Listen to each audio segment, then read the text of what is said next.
Hey guys. Hello. So we wanted to do update here on the SIDorgan Yes. after covering a couple other topics there.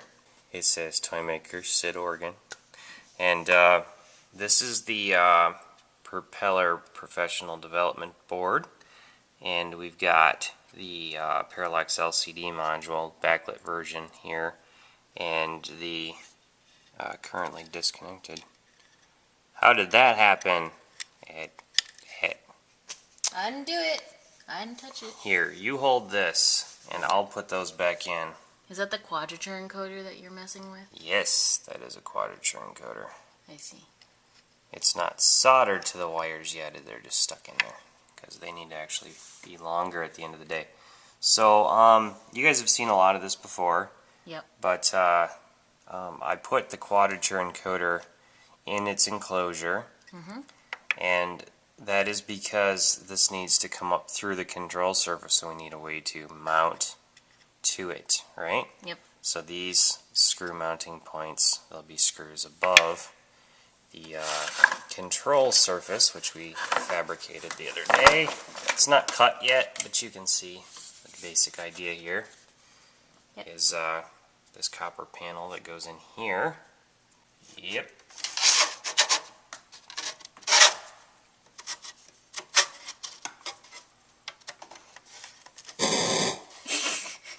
Awesome. Ta-da! So there's the basic idea for what that's going to be, and this little guy right here is going to poke up through, and this will have a much bigger knob on it, an old Bakelite knob on this side, and the LCD will be flush mounted here on this side. Very easy to see. You're looking down at the keys anyway. You can, obviously see this. Now, those are a couple of small things that we've gotten done. A bigger thing that we've gotten done is here. Some of you guys have been watching for a long time will recognize this keyboard scanner down here. This is 5 shift registers, and each one of the shift registers has 8 pins. So for each one of the 5 chips, we're attached to 8 keys, and that comes in through a serial line way back here into the propeller, so it can know which keys are pressed and which keys are not pressed. Alright, now we have seen this controlling sound before, but not SID sound. And we have seen this board making SID sounds, but not being controlled by keyboard. Today we are going to see SID sounds controlled by keyboard. Huzzah! So I wanted to give a quick idea here of how this little panel works here. If you get too close, it'll just go blurry. You got to back up a little bit. Alright, backed up. So as I turn this quadrature encoder, it changes the setting, and if I push and turn, it changes which setting I am setting. So I can go noise waveform, triangle waveform, sawtooth waveform, pulse waveform. Today I want to play with the pulse waveform right now, and I want to give that just some decay. See the pulse width? That's a new setting for this. Now what this adjusts is how much of a pulse wave is in the high position and how much is in the low position. So by adjusting this, I can adjust how wide the pulse width is Okay. on the square wave.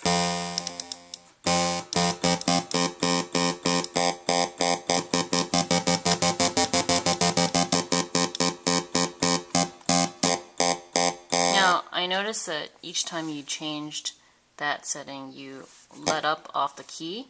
Can you keep the key down and then change it? Yep.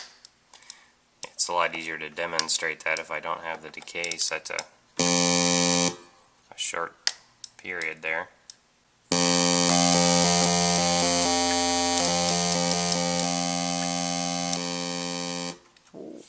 So I am able to adjust the pulse width now, and that's nice.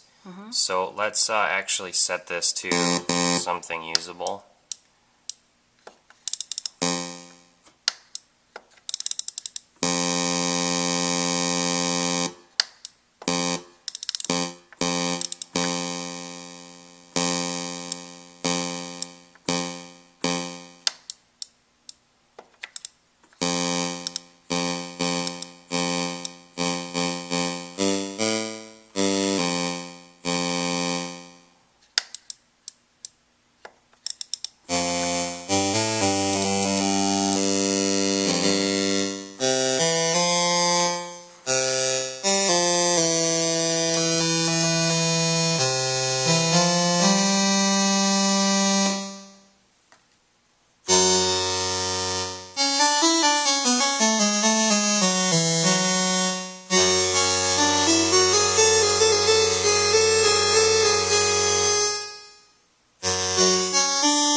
Cool.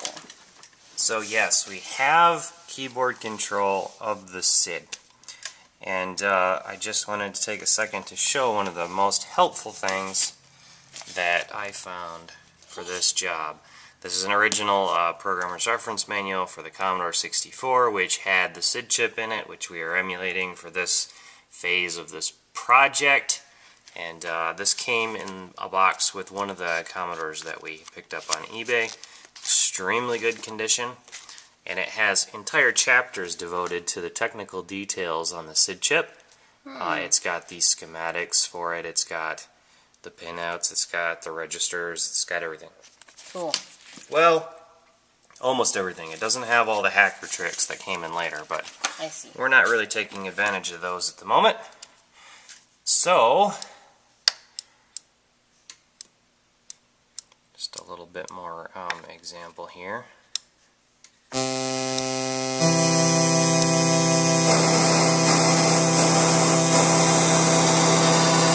So you We can have- put 3 different waves together. Yes, we have multiple voices. We're playing all 3 of them. We're pulling them from a pool. That's how the keyboard is doing what it's doing. Awesome. And we can do all sorts of great noises with this thing now. If I were to oh, show them the shorten- blowtorch.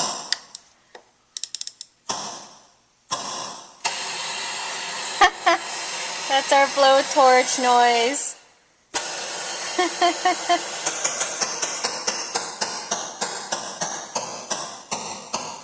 And that's walking into a dungeon. some great 8-bit noises there. Okay, now I'm going to give you guys a sneak preview of something that's not done yet. What? Okay, I'm going to turn this off and back on because I loaded the EEPROM of the prop with a different program than I had in RAM. Okay. Hopefully it all works. Okay, so I'm going to set this to a pulse wave and give myself some decay here.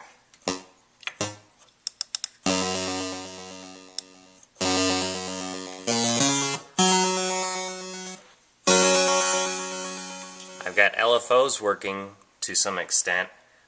It's doing the volume up and down. It's doing the pulse width back and forth. That's that click, click, click, click, click. And it's doing some frequency back and forth as well. So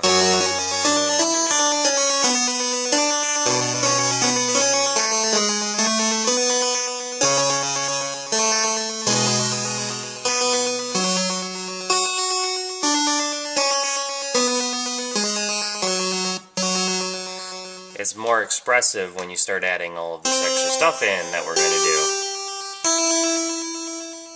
Cool. Now I don't have much control of all that stuff on the interface yet. So next video we're going to have a whole bunch of Yay!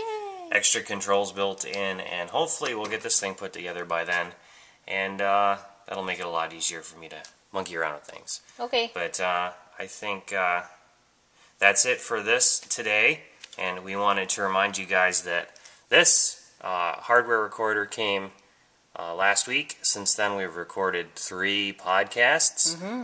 We've published one of them. We've set up the RSS feed page so that you guys can find it on feeds.tymkrs.com. That's FEEDS.tymkrs.com. We'll definitely put a link in the description. Yes. So, that's it for today. Cool. Thanks for watching. That's a lot of And progress. we'll see you guys on Tuesday. Yep. Bye. Bye. We post videos all the time, so don't forget to subscribe. And follow us on Twitter at TYMKRS.